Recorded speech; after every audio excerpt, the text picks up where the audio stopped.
sekalian, saya didampingi oleh teman-teman dari DPP, kemudian Badan Hukum PDI Perjuangan, malam ini menyampaikan beberapa hal terkait dengan penetapan Sekjen PDI Perjuangan sebagai tersangka oleh PDI Perjuangan, oleh KPK. Ini masalahnya kita lagi sibuk Natalan, ini kita dikasih hadiah Natal dengan Sekjen masuk ditetapkan jadi tersangka, jadi sorry. Nah, sebenarnya peristiwa ini mengkonfirmasi apa yang disampaikan oleh Ibu Ketua Umum pada tanggal 12 Desember bahwa partai akan di-out pada rencana Kongres nanti. Jadi ini sebenarnya penegasan. Jadi penetapan Sekjen sebagai tersangka hari ini semakin mengukuhkan keyakinan kami orang partai bahwa oh ya ini bagian dari membenarkan apa yang disampaikan oleh Ibu Ketua Umum. Namun demikian, karena ini ada kaitan dengan soal hukum dan ada beberapa poin cukup panjang, nanti diuraikan oleh Saudara Roni Talapesi. Silakan, Bung Roni. Ya, selamat malam rekan-rekan media yang terhormat, kawan-kawan DPP PDI Perjuangan. Merdeka! Merdeka! Kami akan menyampaikan sikap dari DPP PDI Perjuangan terkait dengan situasi saat ini. Rilis media DPP PDI Perjuangan 24 Desember 2024. Politisasi hukum dan peminadaan yang dipaksakan terhadap Sekjen DPP PDI Perjuangan. 1. Status tersangka ini hanya membuktikan informasi yang beredar lama bahwa Sekjen DPP PDI Perjuangan akan segera dijadikan tersangka. Hal ini juga sudah pernah disampaikan Sekjen DPP PDI Perjuangan dalam podcast Akbar Faisal beberapa waktu yang lalu. Kedua,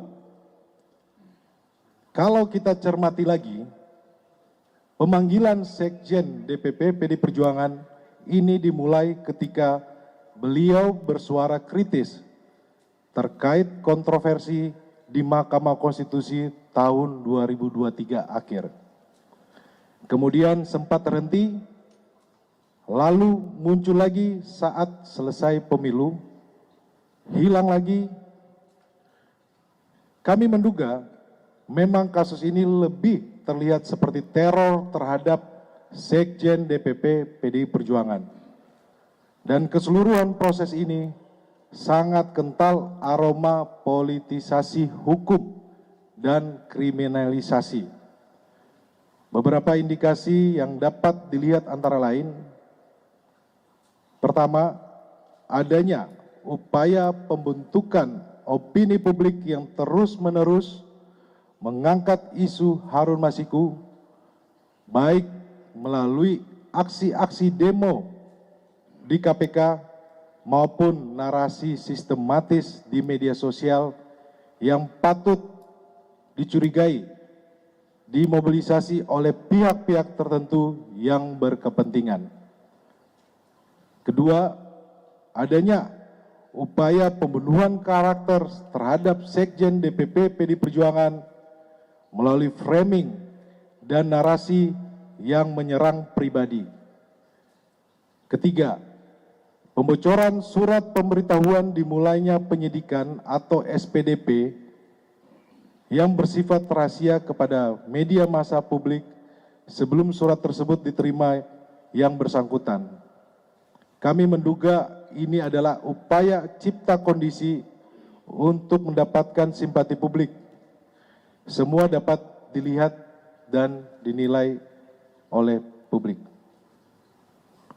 Ketiga, kasus suap Harun Masiku telah bersifat ingkrah atau disebut berkekuatan hukum tetap dan para terdakwa bahkan sudah menyelesaikan masa hukuman. Seluruh proses persidangan mulai dari pengadilan tipikor hingga kasasi tidak ada satupun bukti yang mengkaitkan Sekjen DPP PD Perjuangan dengan kasus suap Wahyu Setiawan.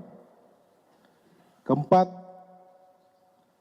kami menduga adanya upaya pemidanaan yang dipaksakan, kriminalisasi, mengingat KPK tidak menyebutkan adanya bukti-bukti baru dari pemeriksaan lanjutan yang dilakukan sepanjang 2024. 5. Dugaan kami pengenaan pasal obstruction of justice hanya formalitas teknik hukum saja. Alasan sesungguhnya dari menjadikan Sekjen DPP PD Perjuangan sebagai tersangka adalah motif politik, terutama karena Sekjen DPP PD Perjuangan tegas menyatakan sikap-sikap politik partai menentang upaya-upaya yang merusak demokrasi, konstitusi, juga terhadap cawe-cawe penyalahgunaan kekuasaan atau abuse of power di penghujung kekuasaan mantan Presiden Joko Widodo.